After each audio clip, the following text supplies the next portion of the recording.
Let's go! Et ouais, aujourd'hui est un jour spécial. J'ai un nouvel ordi, un nouveau PC excellent, beaucoup plus performant.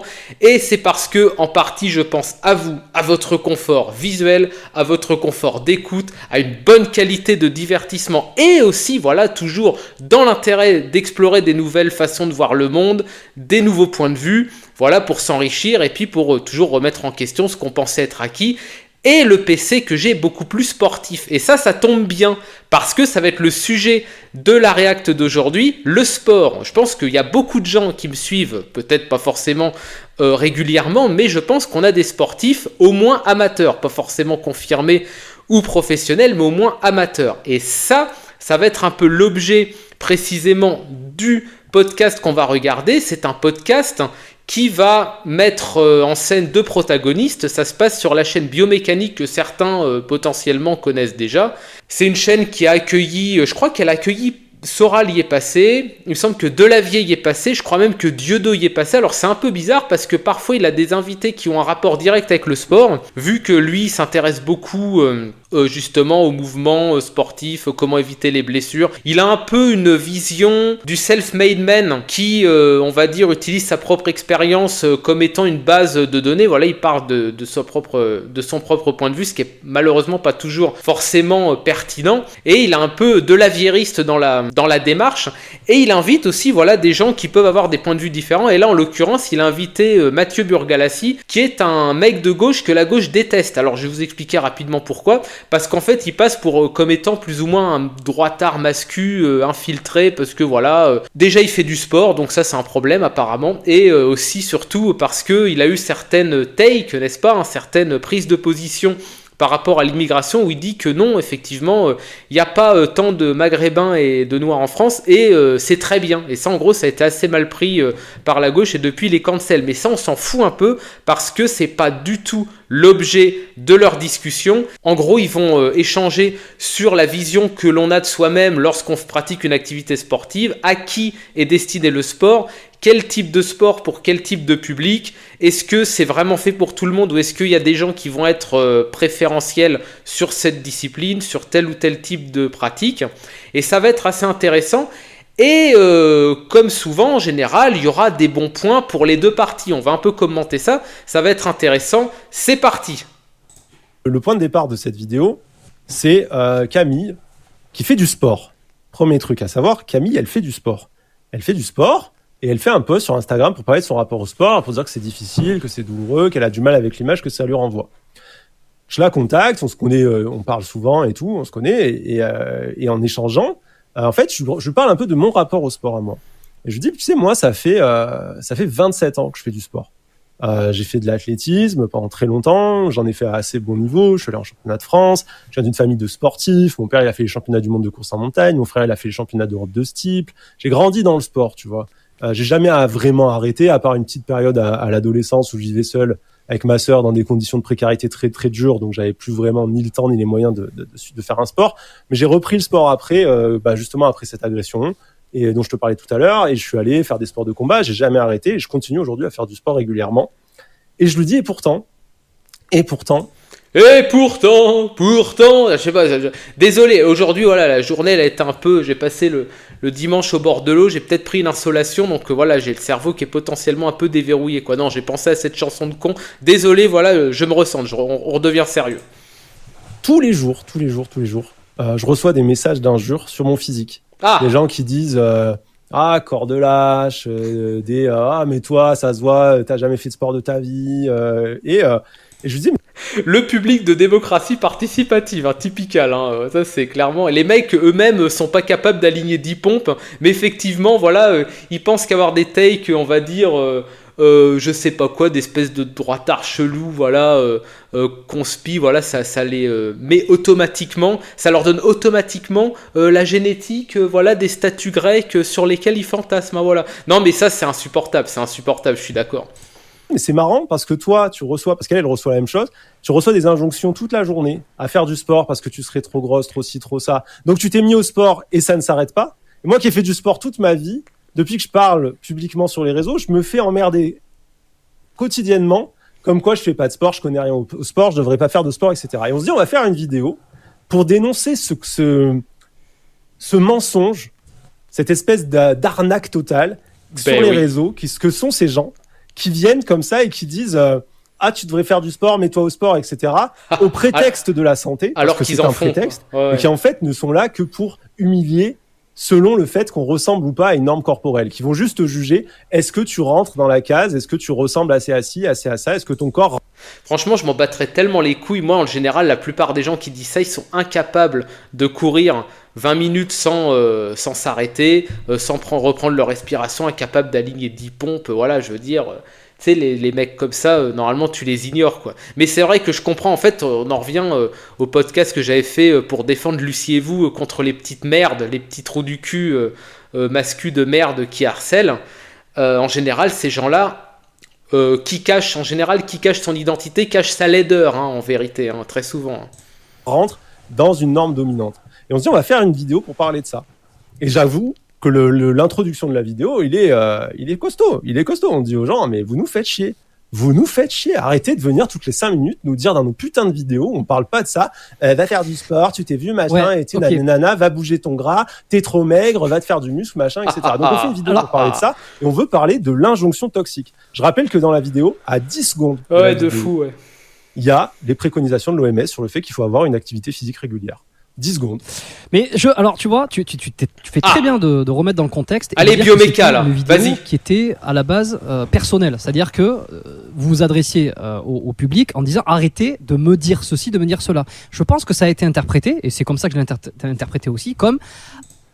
Je précise que j'ai pas du tout vu la vidéo dont il parle, et en vérité il n'y a pas besoin, puisque on va dire les points de vue qui sont défendus dépassent le cadre de cette vidéo. C'est pour ça on va pas non plus regarder tous les trucs dont il parle.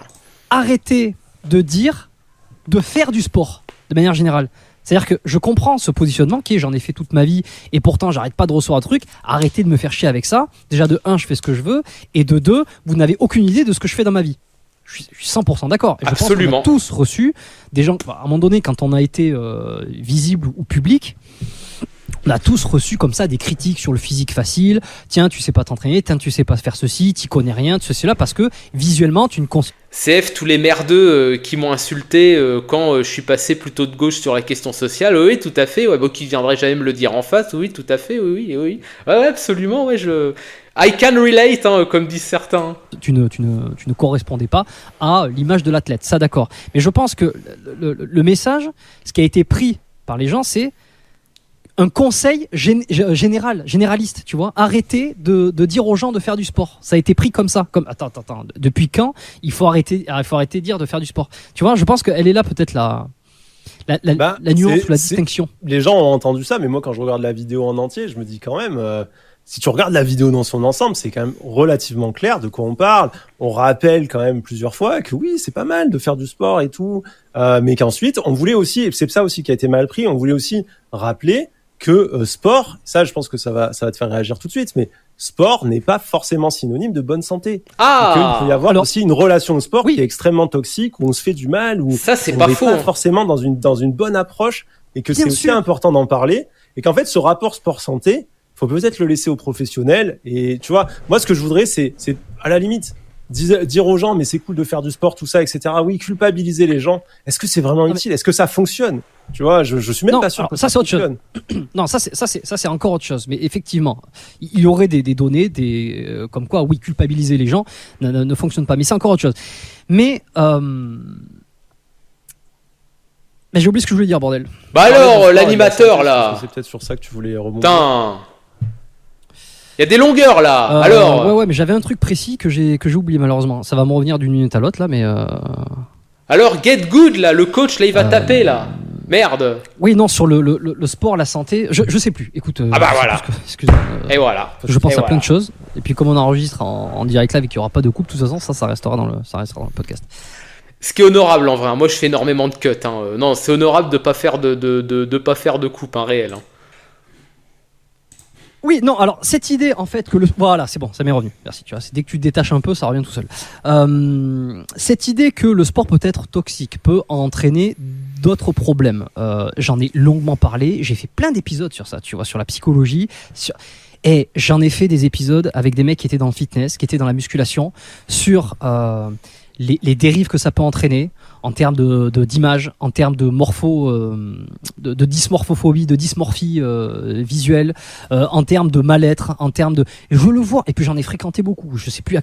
Alors la dysmorphie pour ceux, ou la dysmorphophobie, je sais plus comment ils l'appellent ça, en gros pour ceux qui savent pas, c'est le fait de ne pas vraiment se voir tel qu'on est. Vous savez, et ça, il y a beaucoup de ça, il a raison, dans le milieu du fit, où les mecs en fait vont être en dépression parce que, je sais pas moi, ils vont se peser et au lieu de faire 80 kilos, ils vont être descendus, je sais pas moi, 78. Ils vont se dire, oh là là, j'ai perdu de la masse musculaire, c'est la fin, je vais mourir, c'est terrible, je dois me gaver de poulet, je dois faire du riz complet tout de suite ce soir. Et les mecs, en gros, c'est vrai qu'ils développent une relation très toxique effectivement au sport, et c'est les mêmes qui vont aussi d'ailleurs déprimer parce que voilà, je sais pas pourquoi, il y a des travaux, une réfaction, une rénovation ou quoi de la salle de sport ou dans laquelle ils vont, elle va fermer pendant une semaine et ça va être la fin de leur vie. Ils vont se dire, oh là là, mais comment je vais faire une semaine sans aller pousser de la fonte? Et du coup, ils développent effectivement un rapport très malsain au fit, et ça on le voit surtout, c'est intéressant ce qu'il dit biomécanique, et là il a raison, on le voit surtout dans le milieu du fit, on le voit beaucoup moins, on voit beaucoup moins ce truc là dans les sports, en fait dans les sports co, et même je dirais dans les sports de combat, dans les arts martiaux, t'as moins ce truc là, puisque en fait dans les arts martiaux, la performance va primer plutôt sur le physique. C'est le fait de bien faire ses prises, d'avoir les bonnes réactions, d'avoir justement les bons réflexes. C'est ça en fait le plus important. C'est pas est-ce que voilà t'as ton tour de bras qui fait tant. Et un milieu qui est assez toxique, malheureusement, c'est vrai que c'est le milieu du fit. Ça là-dessus, biomécanique a pas tort. À qui j'en parlais, je crois que c'était avec From Human to God. C'était un milieu qui est très spécial. Le milieu de la musculation, bodybuilding français, fitness, tout ce que tu veux, c'est très spécial parce que effectivement, Mister il y a des Kurnaz. névroses. Les mecs, quand tu tombes là-dedans, tu peux aller très loin. J'avais fait un épisode il y a très très longtemps avec Jérôme Quadrado sur les dysmorphies. Est-ce que le sport peut rendre fou et comment psychologiquement on peut tomber dans des travers. Je suis 100% d'accord, ça existe. Alors, il a parlé de From Human to God, c'est Efkan Kurnaz. C'est un Turc, c'est un gars d'origine turque qui faisait des podcasts un peu sur pas mal de sujets. Au départ, c'était très orienté fit, mais après, il parlait un peu voilà, de dev perso. En fait, il avait vraiment des sujets très 18-25. Comment draguer ta Vanessa ou je sais pas quoi, faire des trucs. C'était un peu marrant. Des fois, c'était plus ou moins pertinent, ça dépendait. Des fois, il parlait de sujets, il essayait de vulgariser, notamment les intoxications à certaines molécules, intoxication à la caféine, il faut faire attention avec les trucs caféinés, etc. Et il s'était un peu diversifié là-dedans, c'était un peu humoristique, un peu comment dire, un peu pédago, mais parfois pas toujours pertinent. Et il avait buzzé, notamment avec une vidéo, je crois qui date de 2017, je sais plus, je crois que j'avais découvert ça, je crois en 2018. Et la vidéo, elle devait avoir 1 ou 2 ans, ouais, 2016-2017. La vidéo, elle s'appelait L'art de s'en battre les couilles. Je crois que c'est un truc comme ça. Comment devenir un balai-couilliste professionnel. Je vous la recommande, elle est assez drôle et elle permet un peu de décomplexer certains gars, surtout un public de mecs souvent qui regardent ce genre de trucs. Pour plein de trucs en fait, pour entreprendre des projets, pour les femmes, pour le voyage, pour ne plus avoir peur bêtement de certains trucs très anodins. Elle est assez bonne. Bon allez, je vous embête pas plus, on les réécoute les gars. Mais ça existe pour une partie infinitésimale de la population. Je pense qu'aujourd'hui... Par exemple, 25% des sportifs ont des TCA. Tu vois, 25%, putain. Mais, je vais te dire la source. C'est énorme. La source je pense que sur les gens, de manière générale, le public ne fait pas du département des études de santé de l'université de Denton. 25% des sportifs présentent des troubles alimentaires. Mais de quel type de sportifs on parle? Est-ce qu'on parle de fit pro? Est-ce qu'on parle de gens qui ont des business là-dedans? C'est ça parce que je pense qu'aujourd'hui, la sédentarité, elle pose un énorme problème de santé publique.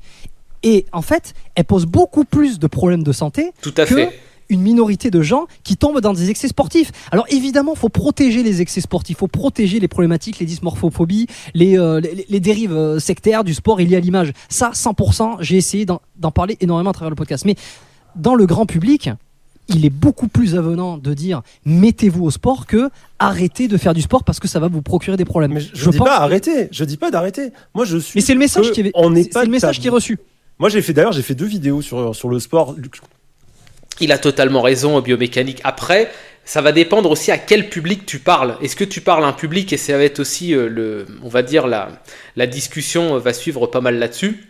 Quel niveau de richesse, entre guillemets, quels moyens, quel temps disponible, quelles possibilités logistiques qui vont se présenter à toi selon où tu habites, parce que parfois t'as pas de club, parfois t'as pas de salle, parfois c'est loin, ça fait chier, et je peux parfaitement comprendre.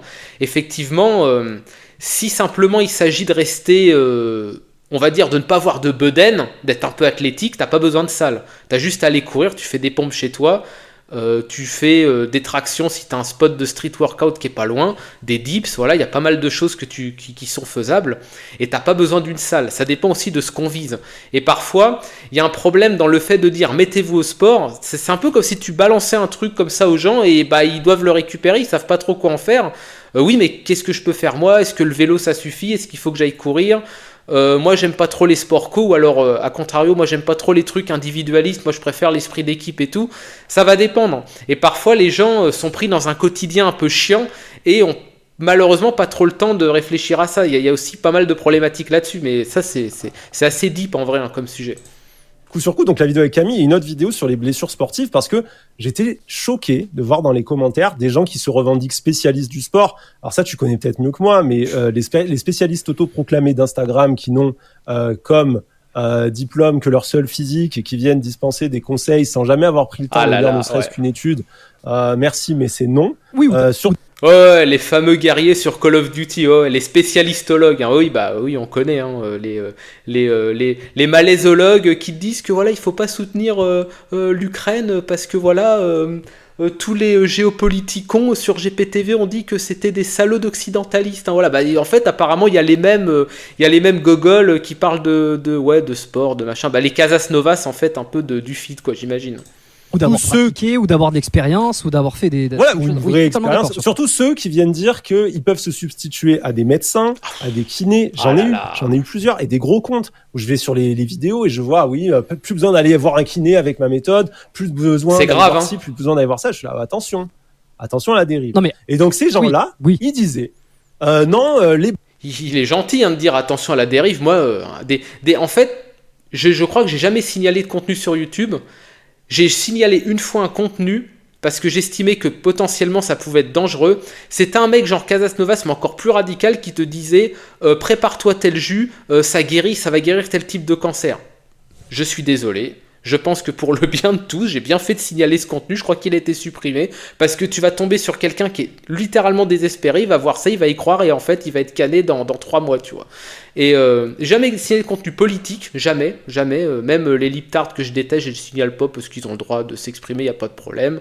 Voilà. Par contre, les trucs qui mettent la vie des gens en danger, genre les pseudosciences et tout, je crois que j'en ai déjà signalé un ou deux, donc non, ça, faut vraiment faire attention. Les blessures sportives, c'est uniquement dans le sport amateur.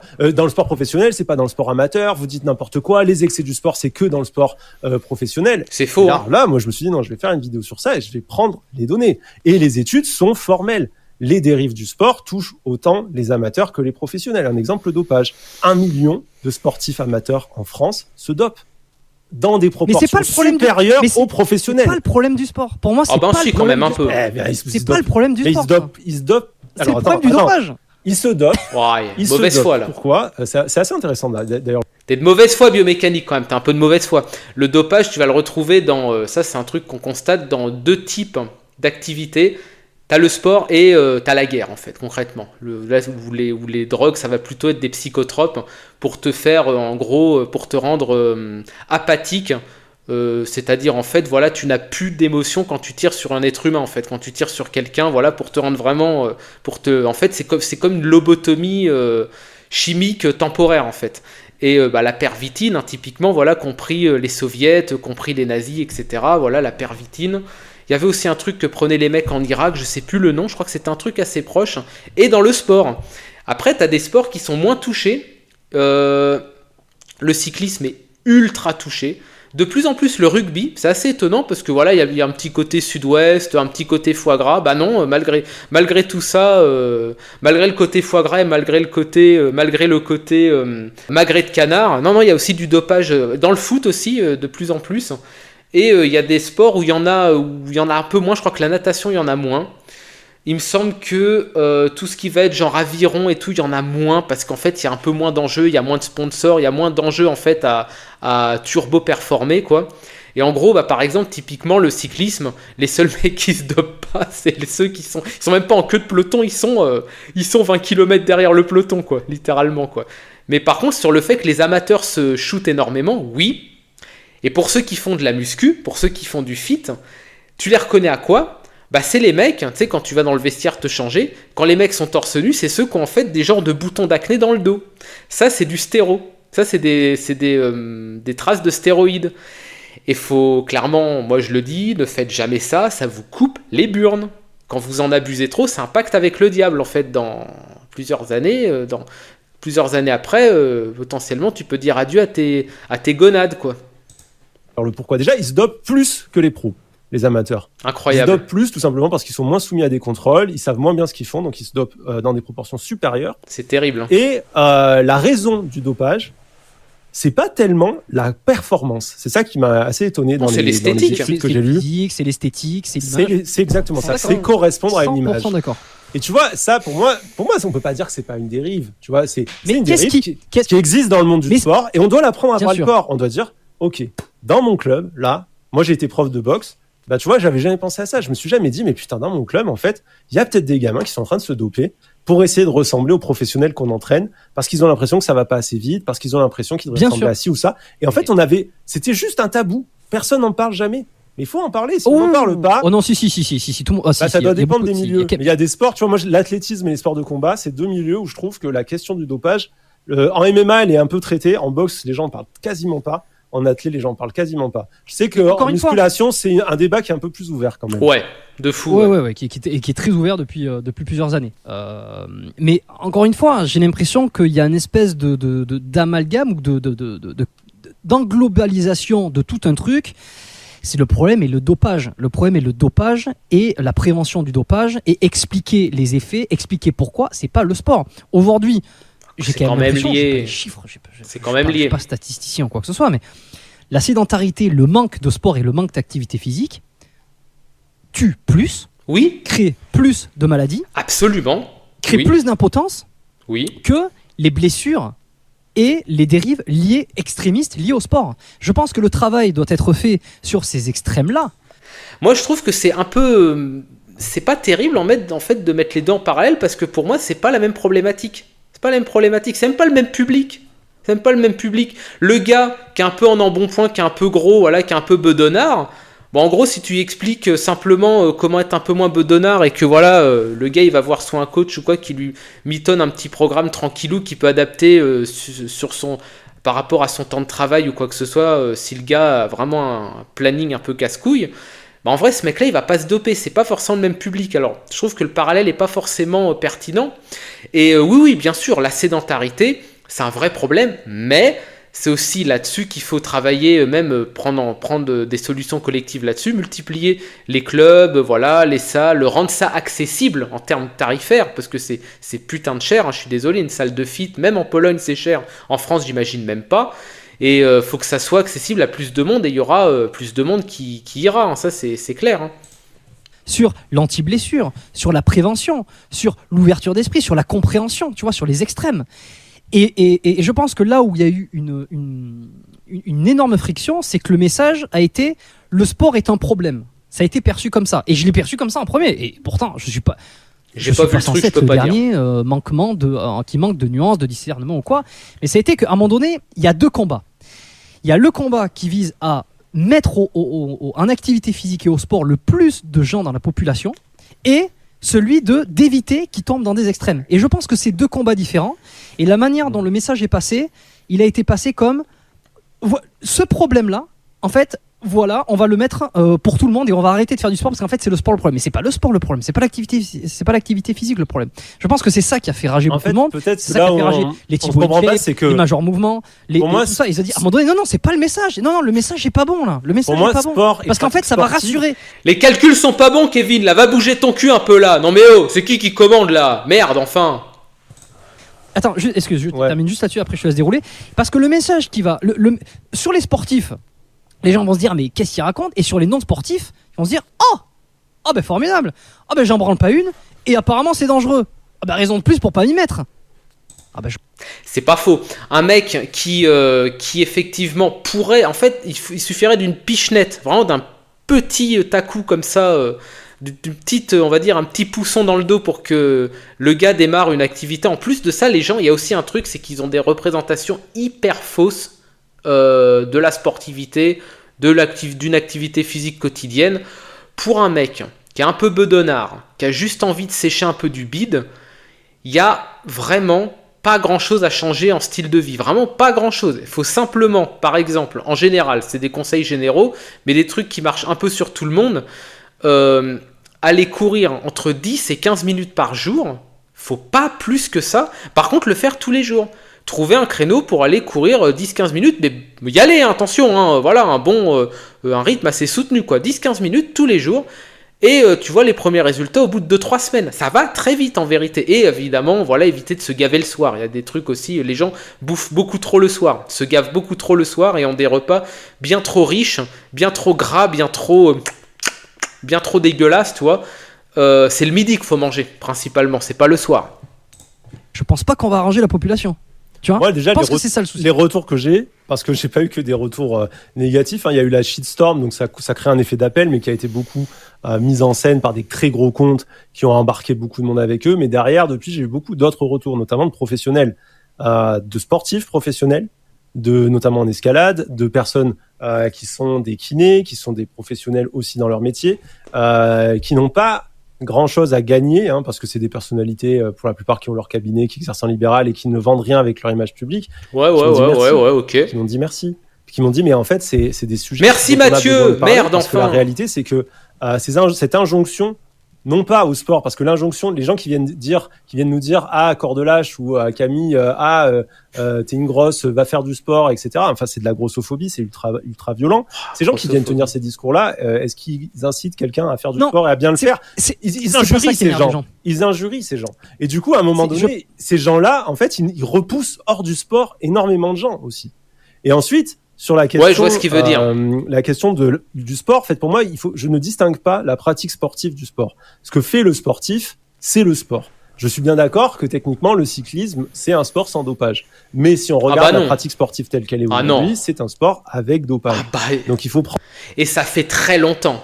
Le dopage, je crois que ça commence vraiment, le dopage assez intensif, ça commence dès les années 70-80 en cyclisme, hein, vraiment. Déjà, il y avait dans les Guignols, là, Richard Virenque. Richard Virenque, c'est année 2000, je crois, si je dis pas de bêtises. J'avais 10-11 ans, un truc comme ça, c'est année 2000, courant année 2000-2005, par là. Lui passait dans les Guignols, quand il caricaturait, il l'appelait Richard Seringue. Bon, voilà, ça veut tout dire. Il y avait aussi un Américain, Armstrong. Putain, il y en a tellement des Armstrong, c'était comment? Lance Armstrong, je crois. Ouais, c'est ça, Lance Armstrong. Bon, bah pareil, lui, il a utilisé des procédés de dopage qui ont pu être cachés par les tests, mais bon, concrètement, le gars était Géchard. Hein, voilà, et dans le cyclisme, en fait, c'est un peu la majorité, malheureusement. Prendre en compte la pratique sportive et comprendre dans quelle mesure elle va impacter les personnes qui pratiquent. Et pour moi, c'est important d'avoir un discours critique sur le sport aujourd'hui. Et le discours, c'est pas ce discours-là qui va repousser les gens loin du sport. Pour moi, c'est l'inclusivité qui repousse les gens loin du sport. C'est d'ailleurs la dernière phrase de la vidéo. C'est ce qu'on disait aux gens. On disait, mais commencez pas à vous exciter à être grossophobe en commentaire. Si vous voulez faire un truc pour le sport, essayez de rendre les... Il est con ce terme grossophobe. Dit simplement discriminant. J'aime pas ces termes de con, quoi. Putain, tu peux simplement dire, ne discriminez pas les gens sur leur apparence physique. Putain, mais grossophobe, c'est un terme de con. Parce qu'il y a aussi l'inverse, il y a aussi je sais pas si ça existe, le maigrophobe. C'est-à-dire, en gros, le gars qui est trop maigre et qui se dit, tiens, je vais aller à la salle. On lui dit, bon, bah voilà, tu vas bouffer du poulet, du riz, des brocolis, machin, etc. et tout. Et le mec, en fait, il prend pas de masse. Il a un métabolisme qui est beaucoup trop, qui consomme beaucoup trop. Et en fait, quoi qu'il bouffe, le mec ne grossit pas.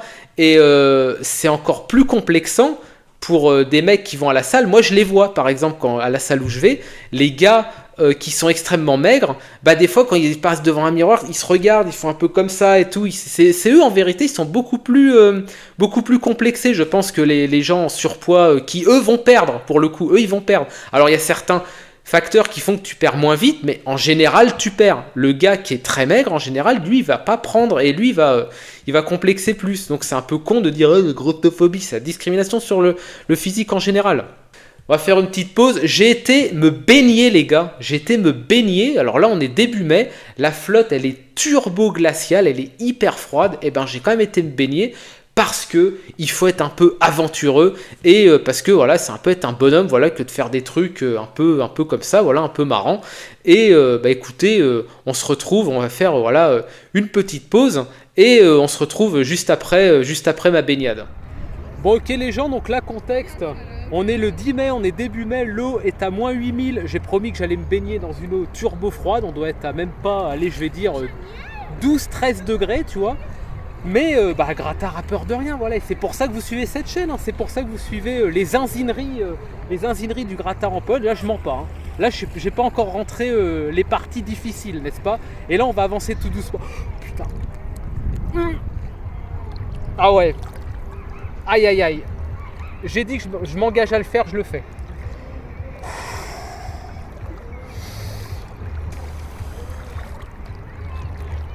Waouh! Oh la vache! La cage thoracique qui va exploser là! Énorme, énorme, énorme, énorme, énorme. Il y a juste, et je mens pas, je suis tout seul, hein. Pourtant, il y a une tradition en Pologne qu'on appelle la morsowania. C'est le fait de péter la glace et de se jeter dans l'eau et après de prendre un sauna, quoi.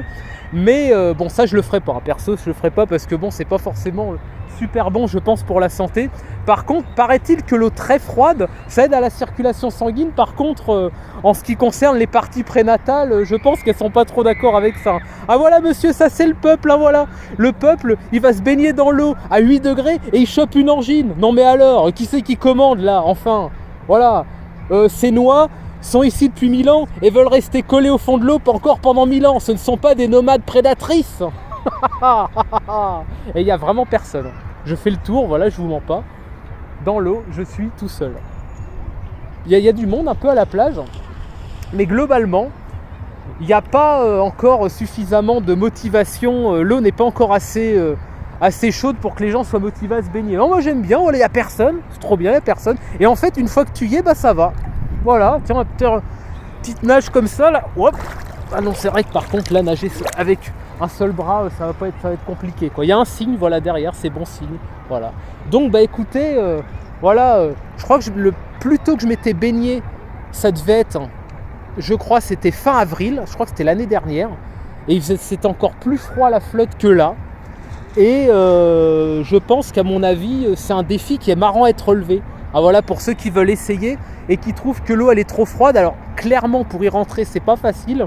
J'ai dit je vais mettre la vidéo en route en ayant déjà au moins rentré les jambes parce que sinon ça va être compliqué. Mais une fois qu'on y est, bah, c'est sympa. Ah voilà, c'est sympa. Écoutez, on va continuer un peu de regarder la vidéo là. Et propagande, socialisme solide, racialisme, voilà, la ligne à suivre. Allez. Bon, de retour après la petite pause. Non mais en vrai de vrai, la flotte comme ça, une fois que tu y es, ça va. Vraiment, il y a certains endroits en Pologne et ça c'est bien. Je sais pas si en France il y a la même chose. Peut-être que oui, dans certaines villes. Quand vous avez un plan d'eau comme ça en étant pour vous baigner, en général pas loin vous avez un poste de street workout et là vous voyez on reconnecte immédiatement avec le sport. Vous pouvez taper les dips, les tractions, les passages du colonel et les brasses. Et là vous avez une séance de sport béton. Vous faites un bon repas protéiné à midi et le soir vous mangez par exemple des fruits secs ou des crudités et là vous faites ça tout l'été et là c'est top. Là vous avez le summer body, il n'y a pas de souci quoi, pour pas un rond même quasiment. Et effectivement c'est vrai que moi le sport ça a joué un rôle important dans ma vie. C'est pour ça en fait que je parlais aussi de ce sujet parce que j'étais très gros, j'étais énorme. Voilà, j'étais vraiment pas loin de l'obésité pour être tout à fait honnête. Et en 2012 je me suis dit ça peut plus durer et je me suis pris entre guillemets en main et je pense qu'en vérité il faut pas, et là c'est en ça que les deux ont raison, d'ailleurs les deux sont d'accord là-dessus, que ça soit Burgalassi et Biomécanique, qu'effectivement de toujours dire à quelqu'un bah t'es trop gros, faut que tu te mettes au sport, etc.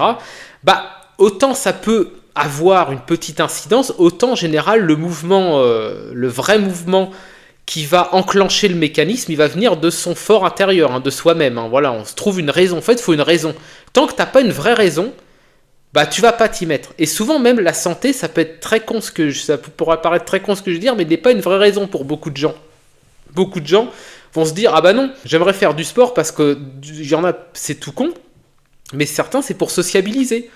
Et alors là, ils vont par exemple fréquenter un club communal, voilà, ça peut être, je sais pas moi, de la gym, du fit un petit peu à l'ancienne, vous savez, avec un mono, voilà, qui vous montre, qui vous fait faire des exercices, tout le monde fait les mêmes exercices, et là tu peux sociabiliser. Il y en a d'autres, c'est pour retrouver un peu de confiance en eux quand par exemple, je sais pas, ils se trouvent pas super attirants, voilà, typiquement ça va être le mec qui a un peu trop de bedaine, il se dit bah j'en aimerais un peu moins, donc bah il fait du sport, et en vérité c'est ce que je disais, c'est simplement pour éliminer la bedaine, c'est pas très dur et ça se fait, pour être tout à fait honnête, en quelques mois ça peut se régler quoi. Et il faut savoir aussi que pour être un peu athlétique, c'est pas, y a pas forcément besoin de mettre des millions. Quand on veut créer, on va dire, un petit peu de masse, moi par exemple c'est ce que je recherche aussi, bah une salle ça va être nécessaire. Et avec un budget relativement correct, si on ne recherche pas on va dire une esthétique énorme, et ben c'est possible d'avoir vraiment une sportivité très satisfaisante. Bon, on va retourner à nos deux protagonistes là, je sais plus trop où on en était, je crois qu'on était, effectivement les gens qui n'ont pas trop confiance en eux par rapport à leur apparence physique, qui vont dans les clubs, qui peuvent se faire emmerder. Alors ça c'est vrai que c'est peut-être problématique, et moi j'ai quand même tendance à dire, et je sais que c'est facile à dire, je sais que l'être humain c'est un être social, qui est sensible au regard des autres, quoi qu'on en dise, on y est sensible, faut arrêter de faire l'éprouveur, on y est sensible d'une certaine façon, mais il faut apprendre à envoyer chier ce truc-là. La dernière phrase de la vidéo, c'est quand même de dire aux gens, faites des salles plus inclusives pour que les gens se sentent plus à leur place, et comme ça, il y aura de plus en plus de monde, tu vois. C'était ça notre dernière phrase. Hein.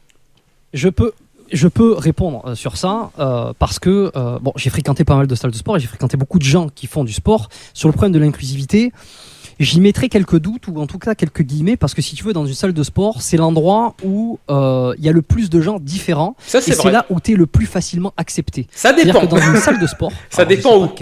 On parle des gyms classiques, et je pense même dans les clubs de sport, même si évidemment il doit y avoir des dérives, il doit y avoir des moqueries de temps en temps, mais ça fait quand même partie dans l'idée du sport qu'il y a une tolérance et il y a une bienvenue au club. On te prend, c'est un peu comme chez McDo, hein, tu viens comme tu es et on va pas te critiquer pour ce que tu es, parce qu'en fait tu as fait le premier pas d'un changement, c'est formidable. Voilà, c'est un peu comme au McDo, voilà, il y a les calories en moins, voilà, ici tu pousses la fonte alors qu'à McDo tu la bouffes, voilà, fallait faire la vanne jusqu'au bout. T'accompagner, on t'accepte dans ce truc-là. Moi, j'ai jamais vu plus inclusif qu'une salle de sport. Il y a toutes les couleurs, il y a toutes les tailles, il y a toutes les formes. J'ai jamais vu personne se faire moquer.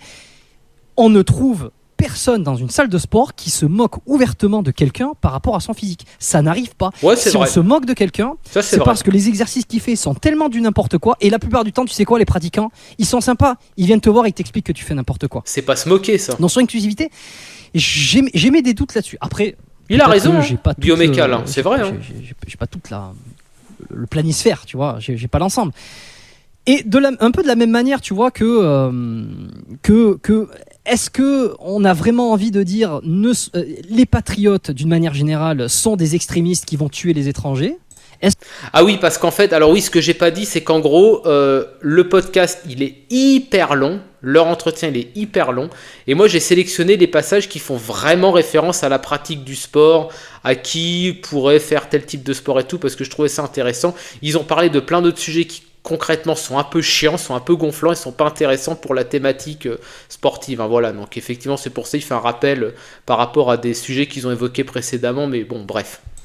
Est-ce qu'on a envie de dire tous les sportifs ou le sport de manière générale est problématique et en fait va t'engendrer des problèmes, etc. Bon, c'est un peu tout ce truc on met tout dans le même panier, mais bon, on en revient toujours aux mêmes choses finalement, tu vois. Et j'aimerais bien répondre sur cette question-là de l'inclusivité, parce que je la trouve très intéressante. Allez Mathieu, la chose que je note là-dedans, moi, c'est défends-toi là. Survivant. Merde. Le guide survivant, ça veut dire qu'on va prendre en compte en disant, mais regarde, tout le monde vient dans les salles que les gens qui franchissent la porte qu'on a vu dans la salle de sport. Comme je te disais, moi, ça fait 27 ans que je fais du sport, donc moi aussi, j'ai vu, c'est vrai que dans les salles de sport, les salles de boxe, tout le monde rentre, normalement, il n'y a pas de problème, il n'y a pas de discrimination, etc. Boxe en plus. Mais c'est vraiment, j'ai eu l'occasion de rencontrer aussi des gens qui n'arrivent pas à rentrer dans une salle de sport, qui disent non mais là moi ça va pas, et que j'ai essayé d'amener plusieurs fois dans des salles et pour lesquelles ça se passe mal. Et donc en fait il y a des gens qui ne rentrent pas. Et donc, pourquoi ces gens ne viennent pas? Pourquoi ces gens se sentent mal? C'est important aussi de les écouter. Et il y avait par exemple France Info qui avait fait un super article sur la grossophobie dans le sport. Le titre de l'article, c'était « Les salles de sport ne veulent pas de nous ». Et c'était des gens qui racontaient leur vécu. Et c'était hyper intéressant. Mais bien sûr que si elles veulent de nous, c'est de l'argent. Oui, voilà, la thune. Évidemment. Non, mais il faut écouter leur récit. Tu vois, par exemple, une dame qui disait, mais les gens se rendent pas compte, mais pour moi, c'est humiliant de passer le tourniquet. Et je dis là, putain, j'avais pas pensé. C'est tout con. Je vois ce qu'il veut dire. Est-ce que c'est un problème du milieu du sport, ou est-ce que, écoute, à un moment donné, putain, c'est à toi aussi de passer le cap. Alors, j'entends le discours, j'entends toujours le discours, mais je le dis à chaque fois, j'entends le discours qui est, il faut comprendre la personne, faut comprendre ce qui la bloque, faut pas la culpabiliser, et faut la mener sur le bon chemin. 100% d'accord, et d'ailleurs, c'est une espèce de débat, grande discussion que j'avais eu avec Denis Richer, qui avait beaucoup fait parler sur la perte de poids. Est-ce qu'il faut culpabiliser, est-ce qu'il faut pas culpabiliser, est-ce que c'est qu'une question de calories, est-ce que c'est qu'une question de volonté, est-ce que la volonté elle ne proviendrait pas d'autre chose, de neurotransmetteurs, du microbiote, de choses qui sont au-delà d'une simple volonté, d'un simple truc mental. Je suis d'accord, mais à un moment donné, qu'est-ce qu'on fait? On continue à les victimiser, on continue à lui dire c'est pas ta faute, c'est rien. Qu'est-ce qu'on fait de ces gens qui veulent pas passer le cap? Et je me sens pas à l'aise. Bon, mais d'accord, tu te sens pas à l'aise, mais à un moment donné, tu veux changer ou pas? On lit les études. Et à nous. Alors, ça, c'est assez intéressant, l'échange qu'ils ont les deux là. Parce que moi, je pense je vais pas faire une réponse de Normand, mais je pense qu'en vérité, il y a une troisième voie qu'il faut étudier pour les gens. Alors là, pour le cas spécifique qu'ils ont évoqué, pour des gens qui ont un vrai gros surpoids, et c'est vrai que quand tu vas, ça, on peut le comprendre, quand tu arrives vraiment en mode sumotori dans une salle de sport, et dans une salle de fit, pour être précis, dans une salle de fitness, et paradoxalement, un mec un peu gras en boxe, il va pas se faire foutre de sa gueule, parce qu'en fait, on s'en bat les couilles du physique, ce qui compte, c'est la perf, c'est le cardio, c'est la réflexivité, c'est les coups, séparer les coups, c'est la technique en fait, c'est pas le physique. Or, dans le fit, il y a un gros point fort, un gros point d'honneur entre guillemets sur le physique. Vraiment, c'est là-dessus qu'on met la focale. Et ben ces gens-là, je pense que d'abord, ils devraient faire un travail de perte de poids en amont, c'est-à-dire de courir ou de faire, je sais pas, du vélo. Après, le vélo, je sais qu'à partir d'un certain surpoids, ça peut être dangereux même. Mais courir, mettre en place une diète, voir un nutri, pourquoi pas, je sais plus lequel est assermenté, c'est le nutritionniste ou le diététicien, je sais jamais trop la différence, mais en voir un des deux pour d'abord perdre du poids de manière nette et arriver entre guillemets un peu préparé à la salle de fit où tu auras nettement perdu du poids et où on va pas te péter les couilles en te regardant bizarre, en faisant des sourires en coin, des trucs comme ça qui peuvent effectivement te bloquer. Ça par contre, je suis humain, je suis pas un débile et je comprends totalement pour la simple raison que moi je l'ai vécu quand j'étais gros. Oui, effectivement, les gonzesses te regardent pas. Quand tu parles à une nana, c'est ah bah oui, je suis désolé, mais moi je te vois comme un ami. Enfin bon, et une fois que tu te muscles et que t'es un peu fit, bah tu peux les baiser. Bon, voilà, c'est qu'il y a une réalité, tu vois. Il y a un moment donné, faut pas faire semblant non plus, quoi. Donc, moi je dirais que cette troisième voie devrait être en temps audible, en vérité. C'est-à-dire d'abord perdre du poids suffisamment, de la graisse, et ensuite aller à la salle de fit. Et que ça soit pour toi-même, dans ta démarche d'apprentissage et de développement de cette partie-là de ta vie, et on va dire tes relations que tu auras avec les gens du club et que tout, bah en fait là ça va bien se passer en vérité, je pense. C'est un peu mon instinct qui me dit ça, je sais pas dans quelle mesure c'est vrai, mais moi c'est un peu ce que j'ai fait, voilà, et je sais que pour moi ça a marché. Je suis désolé d'être chiant, mais je suis chercheur, je peux pas m'en empêcher. Non mais on est là pour... C'est mon travail. T'as raison, parce qu'on est là pour faire ça. Et sur l'obésité, quand tu regardes les études, l'OMS est quand même extrêmement clair. L'OMS est multifactoriel. Ce n'est pas une question de volonté individuelle. C'est pas des gens qui veulent pas y aller. La vérité, c'est que la plupart des gens, c'est des gens qui ne peuvent pas. C'est extrêmement différent. D'abord parce qu'il y a un accès à l'alimentation qui est parfois compliqué selon les revenus. Ensuite, parce qu'il y a un accès aux salles de sport, particulièrement dans les grandes villes, ne serait-ce que le coût économique de la salle de sport est un problème, mais pour toutes les populations qui vivent dans les zones limitrophes, par exemple à Paris, qui vivent vraiment loin du centre, se rendre dans une salle de sport, c'est très compliqué. Faire garder tes gosses pour pouvoir aller au sport, c'est très compliqué. Tout ça, en fait, ça crée des barrières et ça rend extrêmement difficile mais de on peut continuer, faire du sport. Tu vois ? Alors moi, je trouve que de la manière dont il dit ça, en fait, c'est audible, mais par contre, faut pas dire c'est très compliqué, faut dire c'est relou, c'est chiant. Voilà. Faut dire c'est chiant. C'est pas que c'est compliqué, c'est que c'est chiant. Et moi, je vais me prendre comme exemple, et ça, dans ce qu'il dit, il a en partie raison sur un truc, c'est l'aspect logistique. Pour l'aspect bouffe, on va en reparler, parce qu'en vérité, tu peux avoir une alimentation entre guillemets saine d'une certaine mesure, dans une certaine mesure, même quand tu es un peu précaire. Il y a par exemple des viandes qui sont très bonnes pour la santé, qui sont assez accessibles même en France, le poulet. Bon après ça sera peut-être de la barquette, ça sera peut-être pas du frais, parce que c'est vrai que le frais, on va dire à la découpe c'est un peu cher. Mais déjà, c'est con, mais du poulet barquette même, on va dire en premier prix et tout, bah ça restera meilleur que des espèces de hamburgers prêts à foutre au micro-ondes où là c'est vraiment de la merde, clairement c'est de la dope quoi. Le poulet ça se prépare bien, ça va vite, voilà, tu le passes à la poêle, tu fais 2-3 brocolis, du riz, et en vérité le temps de cuisine c'est même pas 30 minutes, c'est super rapide, tu fais les deux simultanément et ça se passe bien quoi. Par contre il a raison sur l'aspect logistique. Moi je vais prendre mon cas. Quand j'avais le premier appart à Katowice, j'étais un bled qui s'appelle Nikiszowiec. La salle qui présentait le meilleur rapport distance-prix, en fait, était à 40 minutes aller et donc 40 minutes retour. Et ben je peux vous dire que quand vous avez fait 8 heures de boulot, même si c'est un boulot assis, etc., ben en fait, quand vous avez voilà, en fait, vous avez quand même 8 heures où on va dire, vous êtes, les nerfs sont mis à épreuve, quoi, bah ça fait chier. C'est une réalité. Parce que tu finis ta journée, il est 5h30. Tu vas prendre le bus, il n'aime pas 5h30, il va être, je sais pas moi, par exemple, à 6h moins le quart.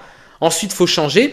Ça fait que tu es à 7h30 à 6h30, pardon, à la salle. Tu fais ta séance. Et en gros, quand tu rentres chez toi, il est 9h du soir. Et ça fait qu'en fait, même pour une séance qui dure même pas 45 minutes, parce qu'en vérité, moi je faisais des séances, je fais toujours d'ailleurs des séances relativement courtes, qui font entre 30 et 40 minutes. En vérité, il n'y a même pas besoin de tellement plus que ça en termes de temps, si on y va régulièrement, entre 4 et 5 fois par semaine par exemple. Et ben en fait, ça te bouffe quasiment 3h30. Là-dessus, il n'a pas tort. Et pour comparer, là dans le nouvel appart où je suis, la salle de fit où je vais est à 13 minutes à pied. Ça change tout, ça change la vie. Ça fait que je fais ma journée de boulot, je vais à la salle et après je peux faire un react YouTube ou n'importe quoi, refaire de la guitare derrière, voire pourquoi pas faire une soirée. Bon après si je fais les journées durent que 24 heures, on peut pas non plus tout faire en même temps, mais ça change la vie. Et là-dessus il a raison. Il y a un problème d'accessibilité, il y a un problème du nombre de salles en présence qui n'est pas assez élevé. Et là, on peut lui donner le point là-dessus en vérité. Mais bien sûr, on peut continuer à trouver des excuses, mais je sais pas des excuses. Non, je sais pas des excuses. Mais je vais défendre. Moi, j'ai vécu sous le seuil de pauvreté pendant des années. Je pouvais pas me payer à bouffer. Comment est-ce que tu voulais que j'aille me payer une entrée dans un fallait piquer les steaks, Mathieu. C'est la période où vous niquez le grand capital, le steak haché dans ta poche. Et je pouvais pas y aller, tu vois. Ok, est-ce que c'est la raison principale de 90% de la population? Je pose la question. Je défends le truc. Je sais que beaucoup vont aller dans mes raisonnements.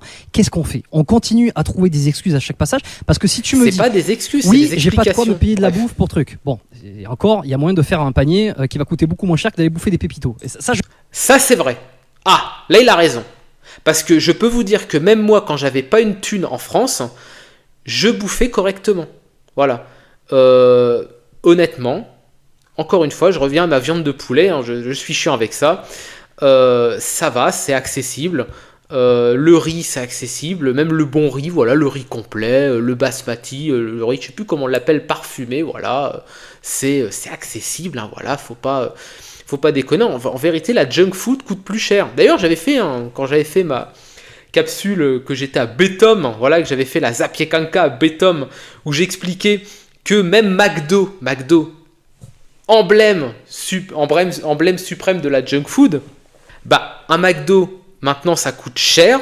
J'y vais jamais, mais une fois j'étais obligé d'y aller parce qu'en gros c'était quand je déménageais, il y avait que ça sur la route. Je voulais un Biedronka ou un magasin pour me faire un sandwich, mais avec McDonald's, la putain de t'es mort, donc j'étais obligé d'y aller. Le McDo, il est tout petit. Ah, en plus, il y a ça, ouais. Les portions, elles sont minuscules. J'ai halluciné. Et cette merde m'a coûté 45 zlotys. Ça fait 10 putains d'euros, quoi. Alors que pour 45 zlotys, t'as un panier de courses de zinzin en Pologne avec des bons produits, quoi. Il a raison là-dessus, Biomeca. Bien manger, généralement, coûte moins cher. Ça, c'est un vrai truc. Ça, c'est vrai. Je sais que c'est un discours. Je me fais la transition de ceux qui pensent comme ça et qui vont agir comme ça. Des fois, je suis assez d'accord. Ok, ma salle de sport est trop loin. Très bien, ok, tu peux très bien t'entraîner chez soi. Oui, mais c'est trop dur. Tu peux y aller étape par étape. Enfin, à un moment donné, qu'est-ce qu'on fait ? On continue à justifier et à trouver des excuses, ou on essaie de trouver des solutions. Et je pense que il y a un équilibre à trouver là-dedans, tu vois, à se dire. On comprend, on justifie, et c'est terrible. Ou à un moment donné, très bien. Est-ce qu'on continue à trouver des excuses ou on trouve des solutions et on explique qu'il y a des solutions. Et je suis d'accord, je suis trop loin de la salle de sport. Alors on fait quoi ? Tu peux pas faire du sport chez toi ? Il y a des tas et des tas de programmes qui vont t'expliquer comment te remettre au sport, te remettre en forme à la maison avec des petites étapes, etc. Donc il y a aussi tout ce truc-là qu'il faut pas oublier non plus. Tu vois ? Pour moi, c'est individualiser le truc. Enfin, il y a quand même un rapport. Je vais essayer de voir si je l'ai pas. J'ai regardé. Alors avant qu'il parle, en fait, il y a un gros souci, c'est que les deux se sont pas mis d'accord sur quel est l'objectif du sport. C'est pour ça en fait qu'il y a un peu un dialogue de sourds aussi. Est-ce que l'objectif c'est simplement d'être un peu athlétique, auquel cas t'as pas besoin de salle, réellement. Si c'est juste être athlétique, en fait, si c'est juste ne pas avoir de bedaine, t'as pas besoin de salle. Tu n'as pas besoin de salle de sport. Littéralement, tu as besoin d'un survêtement, d'une paire de baskets, et c'est tout. Littéralement. Et évidemment, voilà, de te faire des bons petits plats, voilà, bien protéinés, avec un taux glucidique assez faible ou des bonnes glucides, voilà. Éviter les sucres raffinés, les sucres transformés, voilà. Enfin, les trucs de base, voilà, que tu peux trouver ensuite, ou même voir un nutritionniste ou un diététicien de temps en temps pour ce genre de trucs, il n'y a pas de souci. Quoique maintenant, avec l'IA, on a des très bons résultats. Il n'y a plus besoin pour la bouffe. Tu demandes à n'importe qui, que ça soit ChatGPT, Grok ou je sais plus comment, moi j'en ai un sur l'ordi, comment ça s'appelle, Copilot, voilà. Très cher IA, peux-tu me conseiller des produits bon marché, premier prix, protéinés, pour une diète de champion ? Et il va le faire. Donc si c'est juste être athlétique, pas besoin de salle de sport. Si tu veux créer un peu de masse, effectivement, faut du matériel. Il faut, et encore, ça dépend où, quelle partie du corps. Par exemple, simplement pour des curls ou des choses comme ça, si tu as des poids de la fonte chez toi, il n'y a pas besoin d'avoir non plus des curls de 20 kg, ça c'est pas nécessaire. Est-ce que aussi c'est sociabilisé ? Ça, ils en parlent pas. Ils en parlent pas, les deux n'en parlent pas. Et ça, pour beaucoup de gens, c'est une vraie question. Tiens, j'aimerais me faire des nouveaux amis. J'aimerais rencontrer des gens. Est-ce qu'un club de sport, ça pourrait pas être pas mal pour ça ? Est-ce que voilà, ça pourrait être une solution ? Ça, ils en parlent pas, par exemple. C'est dommage que c'est un vrai truc. Parce que beaucoup de gens, et ils ont raison, n'ont pas forcément envie d'être potes avec leurs collègues de boulot. Parce que en général, le collègue de boulot, c'est plus un indique ou un petit flic en puissance que quelqu'un de confiance. Toi, tu dis non, j'ai envie de me faire des amis vraiment où on va pas me fliquer, on va pas dire ah tiens, t'as pris tant de pauses, machin, tiens, t'as pas fait ça, je vais aller cafeter à la hiérarchie, tu vois. Effectivement, souvent, les gens vont se diriger vers des salles de sport pour se faire de nouvelles connaissances, pour développer du lien social, et ça, ils en parlent pas. Tout à l'heure. Voilà un rapport de l'OCDE. Dans l'UE à 28, le débat est où les femmes et les hommes du groupe les plus faibles sont restés respectivement 90% et 50% plus susceptibles d'être obèses que leurs homologues du groupe au revenu le plus élevé. Oui, il y a ça. Moi, à un moment donné, tu vois, je me dis, on peut pas dire de ces gens, on va pas dire que tous les gens au SMIC sont plus feignants que les autres. Moi, je suis pas d'accord. Moi, je pense que ces gens, à un moment donné, ils ont des facteurs. Et ces facteurs, ils sont notés rapport du Sénat sur l'obésité 2022. Qu'est-ce qu'ils notent ? La cause de l'obésité, des problèmes économiques, donc ce que je disais tout à l'heure par rapport à l'accès à l'alimentation, problème de conditions de travail, j'avais oublié ça. Oui, les plus pauvres, c'est les gens qui sont plus soumis à des horaires fragmentés, des tafs de merde, fatigants physiquement, et les plus éloignés de leur lieu de travail. Donc qui ont le moins de temps possible à consacrer à une activité physique, ou qui ont déjà tellement donné dans leur exactement, leur travail, ça c'est réel. Derrière aller faire du sport, c'est très très compliqué. Et du coup, je pense que c'est pas en stigmatisant ces oui, gens-là qu'on les pousse à faire du sport. C'est à santé. Et je pense que il faut plutôt s'engager pour l'égalité. En fait, faut se dire, mais en fait, on a eu aussi des salles de quartier, tu vois, pendant des années. On a eu, là, je parlais avec un type qui fait de l'escalade. Ça, c'est vrai. Parce que j'ai fait des vidéos sur l'escalade récemment, donc il y a des gens du monde de l'escalade qui sont venus me parler. Et il me disait, il faudrait qu'on fasse un truc, puisque tu parles d'escalade et qu'il y a une attention sur ton travail, pour parler de toutes les salles municipales qui sont en train de disparaître. Parce que l'escalade, aujourd'hui, c'est en train de devenir des grands groupes, Arcos, etc., qui privatisent, qui font des très belles salles, c'est très cool, machin et tout. Mais du coup, en fait, c'est en train de drainer tous les pratiquants et les petites salles de quartier, elles disparaissent. Selon les petites salles de quartier, c'est là où on faisait les compétiteurs, les champions du monde et aussi où on mettait les gamins pauvres qui pouvaient venir le soir après l'école et on les laissait rentrer et tout. Moi, j'ai enseigné dans une salle de boxe qui était une salle de quartier et c'est vrai, tu récupères les gamins pauvres. Des fois, il y a les mamans ou les papas qui viennent avec leurs gosses et puis on les met dans un coin, on leur donne un ballon, ils font un foot, tu vois, parce qu'on a cette ambiance-là. Ils pourront pas faire ça dans la salle payante. Tu vois, j'étais dans une salle payante à Aix la dernière fois pour accompagner 2 boxeurs pro qui faisaient des sparring et qui étaient venus s'entraîner avec l'équipe de Belgique. Et les mecs de la salle à Aix, ils nous ont même pas laissé rentrer, dis-toi, dans la salle, parce que comment on était habillés, ça correspondait pas à leur standing. C'est une salle pour avocats, tu vois. Wow. On était là, putain, mais les gars, vous nous faites venir pour faire des sparring et vous voulez pas qu'on rentre parce qu'on n'est pas bien habillés. Non, c'était à Marseille, c'était pas à Aix, pardon. Et tu dis, putain, mais c'est chaud, tu vois, c'est chaud. Donc Putain, la gentrification, ça c'est un cancer des sociétés, la gentrification, les sociétés à 2, 3, 4 vitesses. Il a raison sur les salles de quartier. Moi, je suis éternellement reconnaissant à mes parents de m'avoir toujours fait faire, quand j'étais encore en France et quand j'étais petit enfant et ado, des activités, c'était toujours en salle de quartier. Par exemple, le judo, fait pas mal d'arts martiaux, c'était le dojo du quartier, c'était le dojo communal et c'était excellent. Voilà, tu sociabilises. Quand t'es gamin, c'est important, au-delà de l'école et tout ça. Du tir à l'arc aussi, que j'ai fait 2 ans et demi. Là, c'est quand j'étais ado. Là, c'était entre la seconde et la terminale au lycée. C'était la salle de quartier. Juste avant, il y avait, je crois que c'était le volley ou le hand, je sais plus. Enfin, à chaque fois qu'on arrivait, ils étaient en train d'enlever les filets. Et ça, c'est vrai que ça permettait de sociabiliser parce qu'en fait, c'est des gens, c'est un peu des gens simples, voilà, qui vont là-dedans, qui sont des gens de la vie de tous les jours. C'est pas, effectivement, comme il dit, je vois bien l'ambiance qui décrit, cette espèce de salle avec des tarifs de fou. Tu sais, ils arrivent tous en BM et tout. Tu sais, c'est des concours de beats. Personne se parle. En fait, c'est quoi dire, j'en reviens encore là, je suis désolé, mentalité de libéral, en fait, voilà, c'était tout le monde est un concurrent, en fait, t'as pas vraiment d'amis, tu peux pas vraiment te faire de potes parce qu'en fait, t'es tout en train de te regarder, te reluquer, c'est en fait un milieu de bitch. Voilà, chacun se bitch dessus, tu fais semblant d'être pote, mais en fait, tout le monde se bitch dessus, et c'est vrai que t'as pas ces ambiances-là dans les trucs un peu plus, on va dire, communs, où effectivement tu vas voir des gens, des fois tu vas tomber sur ton voisin de ton voisin ou un gars que tu as croisé quand tu allais faire tes courses, un truc comme ça, et tu sociabilises et ça crée du lien. Et la société actuelle en a besoin de ce genre de truc, ça il a raison. On doit, à un moment, tu vois, il y a d'autres combats pour moi qu'aller voir les gens et leur dire c'est ta faute, c'est individualisant, etc. Non, les combats ils sont ailleurs. Non. Mais je suis d'accord là-dessus, mais l'objectif. Il faut du collectif. Socialisme solide, merde, voilà. Et Teddy Boy RSA, Team Teddy Boy RSA, bordel. Stigmatiser personne ou de dégoûter personne. C'est-à-dire que c'est pas facile pour personne. Il y en a pour qui c'est plus difficile. Il y en a qui démarrent de plus loin, que ça soit en termes d'obstacles, en termes financiers, en termes logistiques, en termes de motivation, en termes de tout ce que tu veux. Aujourd'hui, quand même, on est dans une ère où il y a toutes les informations disponibles sur Internet. Il y a, quand même énormément de salles de sport. Ça veut dire que tu sais il y a pas énormément. Tu peux savoir comment être en bonne santé, tu peux savoir comment t'entraîner, tu peux savoir comment tu peux trouver des solutions. La majorité de la population est en sédentarité et ne fait pas d'activité physique parce qu'elle est dans un confort absolu, parce qu'elle est dans un univers rempli de sucre. Alors ça par contre, ça c'est un peu le truc qui là où il dit vraiment de la merde.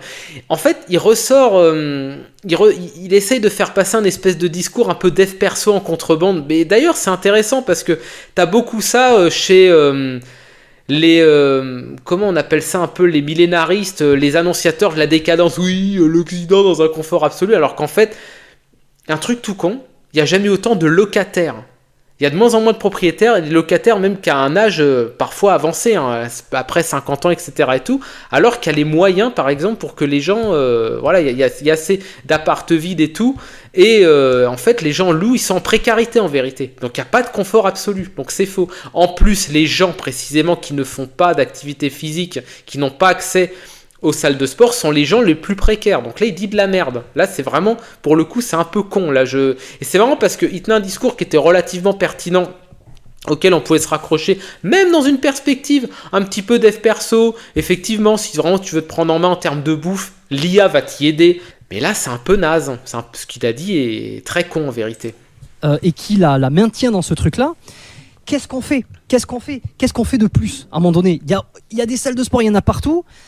Mais c'est Et ceux en qui ont plus le de plus ça, de et en confort qui ont le plus accès au sport. C'est d'autant plus Et en dangereux. plus, Là, il a raison. Tu vois, enfin, tu peux le faire non, mais chez toi. le Tu mec peux qui, le sport, non, tu mais peux le faire chez mais toi. oui, mais imagine, tu bosses au chantier, tu fais des horaires fractionnés en mise en rayon. Enfin, je veux dire, moi, j'en connais des Ok, gens de ma ok. famille Bah alors, qui font qu'est-ce ça, qu'on- ou des alors, gens qu'est-ce qui qu'on bossent leur en dit usine. Ces gens, en fait, ils finissent la journée, ils te disent, bah, ouais, je veux bien faire du sport, mais le problème, c'est Non, que mais alors, déjà- c'est à 1 heure de route. J'ai tapé ma journée de taf. Non, Et non, c'est non, pas non. la même journée pour tout le monde, tu Ouais, vois. réel, ça, Non, c'est non, vrai. non. Déjà, quand celui même, qui a passé sa journée dans les chantiers à bouger ou quoi que ce soit, déjà, il n'est pas dans la sédentarité. Qu'on soit d'accord, c'est celui qui est dans le bureau, qui ne fout rien, qui ne bouge pas, qui ne fait pas marcher ni ses Oh putain, il est dans le bureau, putain, il faut rien, con. Alors, va te faire des pompes là, tes heures, moment de pause, con, merde. bras ni ses jambes.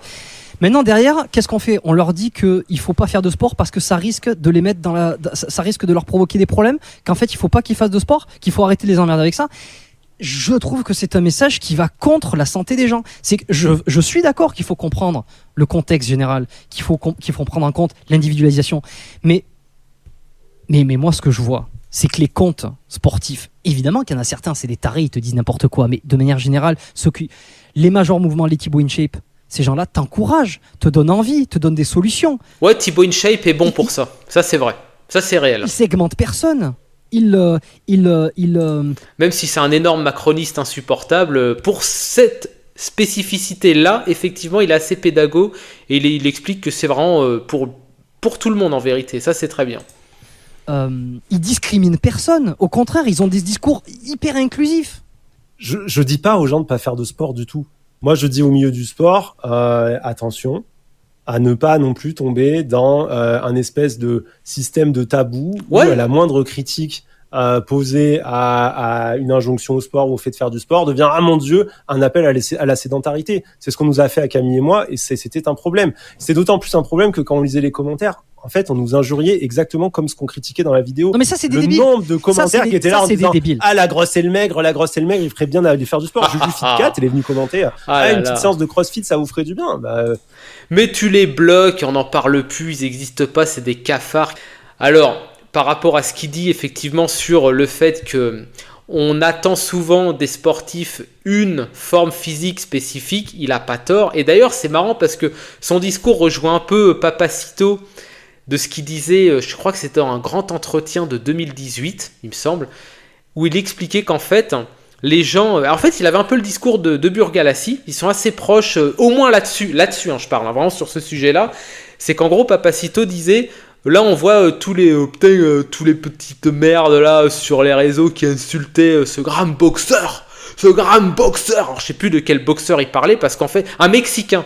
Alors, pour ceux qui connaissent la boxe, apparemment, il y a un Mexicain qui est un peu gras, mais qui est hyper percutant, qui est hyper bon. Moi, je connais pas trop la boxe, mais peut-être dans ceux qui regarderont la vidéo, vous me mettrez le nom en commentaire.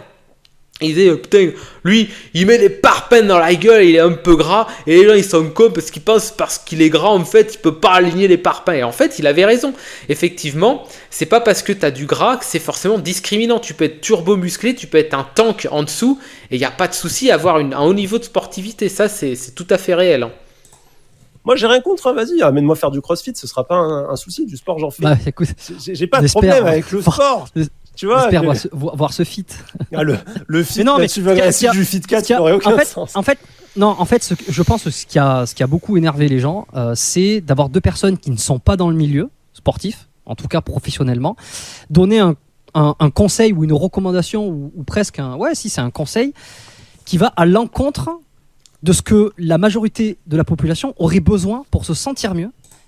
Mais ce qu'il comprend pas Bioméca là, sur ce sujet en particulier, c'est qu'en fait, moi j'ai pas vu leurs vidéos, j'ai pas vu leurs messages, j'ai pas vu leur communiqué. En vérité, c'est pas forcément intéressant pour le truc. Mais ce qu'il comprend pas, c'est que ils ont pas été attaqués sur leur message, mais en fait, c'est ce qu'on appelle en zététique le biais du messager. C'est-à-dire que ton message est interprété complètement différemment selon qui ou quel type de personne le transmet.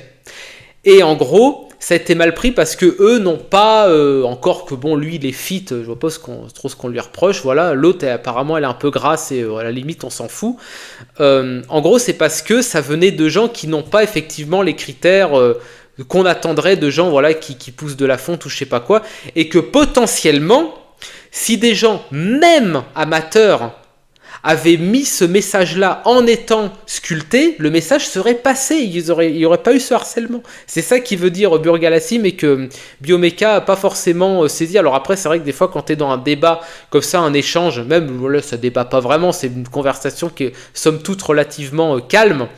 Parfois, t'as pas le répondant tout de suite pour analyser le truc, mais c'est ça que, là, pour le coup, Burgalassi voulait dire, je pense.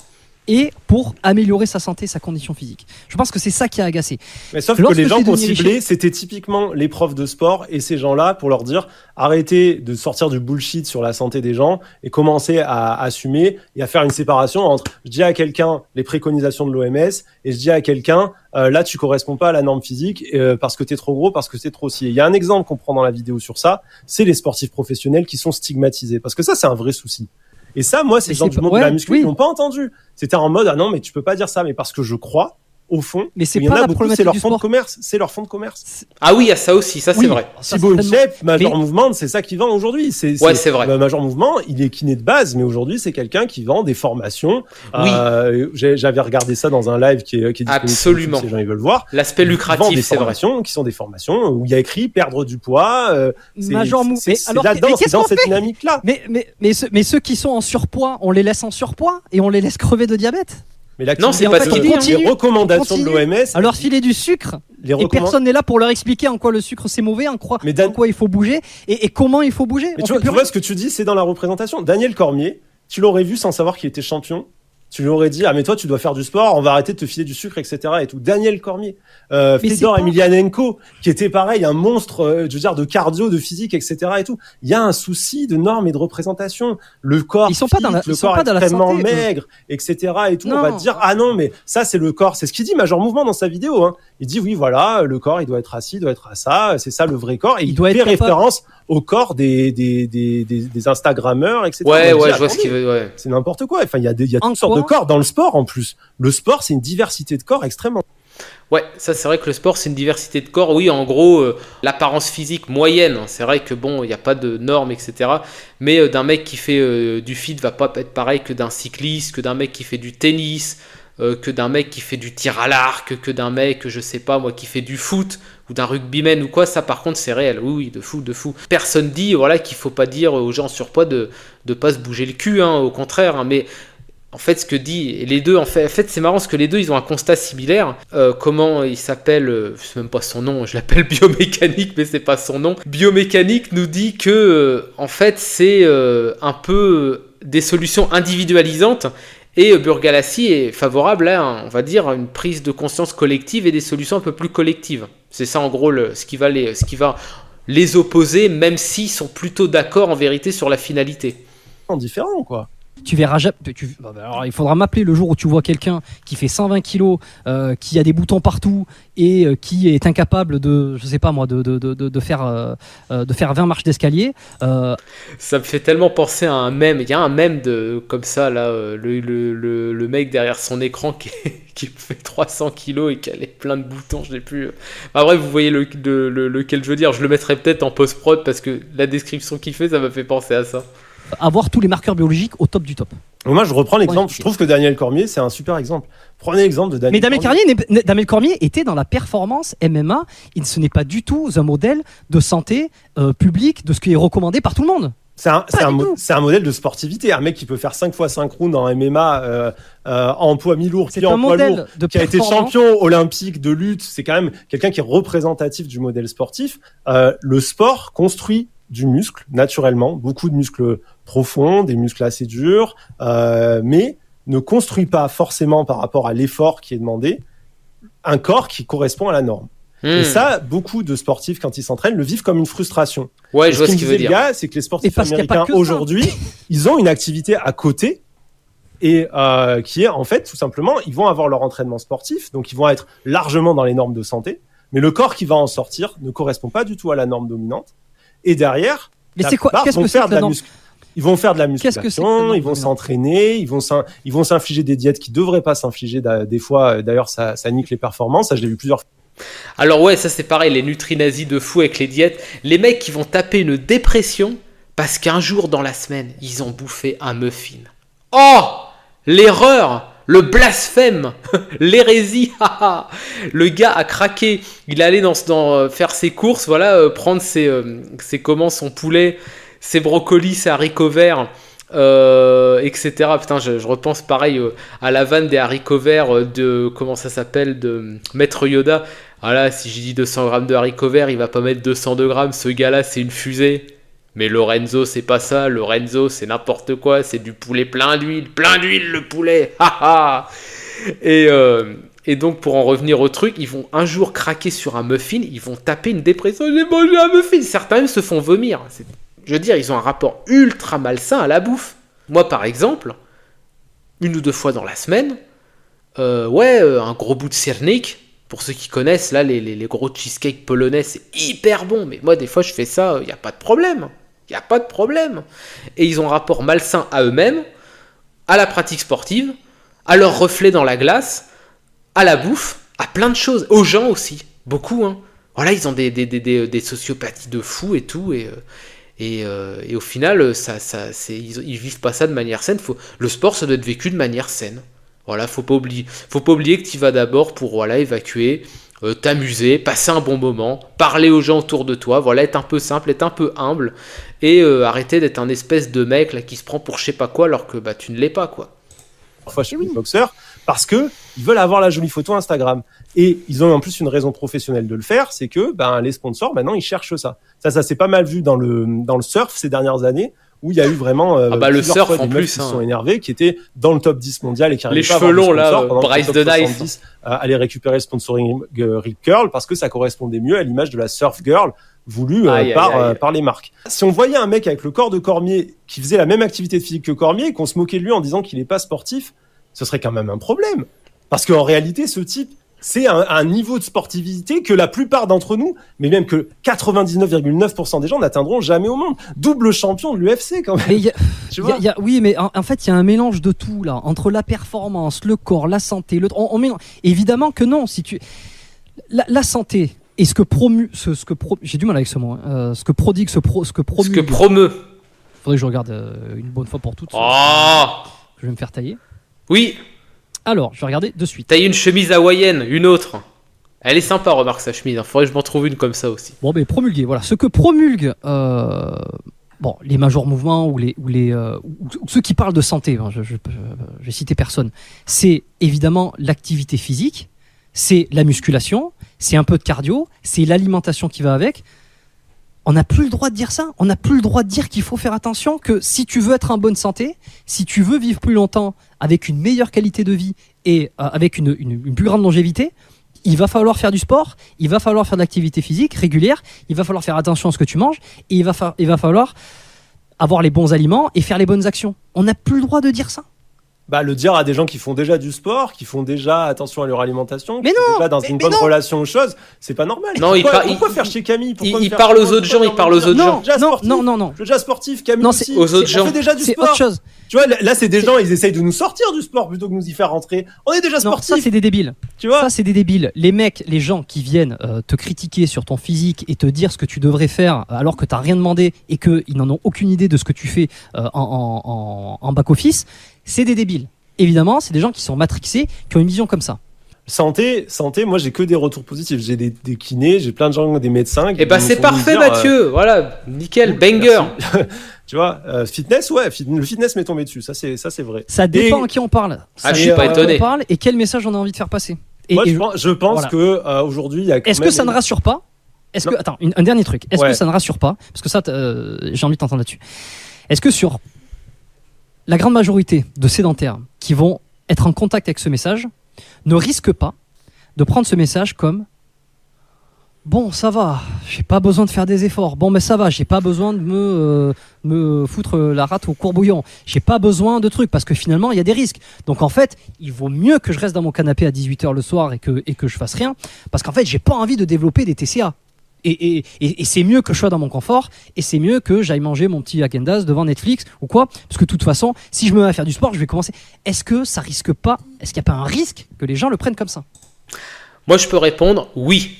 Ça peut être, effectivement, si tu mets la focale sur des risques qui sont liés au sport, le gars qui de base effectivement pourrait être intéressé, en plus pourrait être intéressé par faire du sport, parce que lui part du principe que oh là là, les gens n'ont pas envie, beaucoup de gens en fait aimeraient pouvoir avoir une activité sportive, mais c'est pas forcément soit dans leurs moyens logistiques, je parle bien logistique, soit il n'y a pas de club, soit c'est trop loin, je peux comprendre que ça fasse chier, soit de prendre la bagnole ou les transports ou quoi, parce que quand c'est loin, qu'il fait moche et tout, c'est vrai que c'est pas évident, tu vois.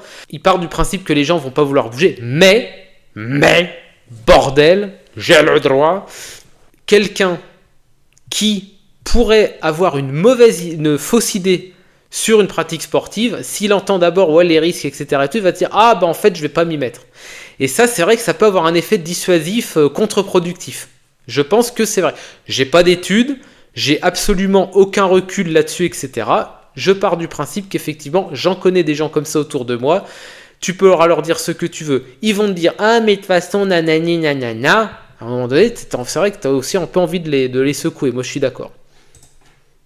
C'est ça la vraie question. S'ils ont écouté plus de 10 secondes de la vidéo, ils ont au moins entendu qu'il y avait les préconisations de l'OMS sur le fait de faire du sport. Oui, mais ensuite, moi, les retours des gens qu'on va dire sédentaires, que j'ai eu après cette vidéo, c'est plutôt, en fait, ça m'a donné envie de faire du sport, mais dans d'autres espaces. Parce que ça m'a aidé à me rendre compte que les espaces où je me suis pas forcément senti à l'aise, où je me suis pas forcément senti bien, c'était peut-être des espaces qui étaient pas faits pour moi. Ça, c'est parce intéressant. Que tous les espaces ne sont pas justement inclusifs. Quand je parlais d'inclusivité, je te disais tout à l'heure, il y a quand même des problèmes. Il y a des gens, ils arrivent quelque part, ils passent la porte, ils disent oh putain non ça va pas le faire.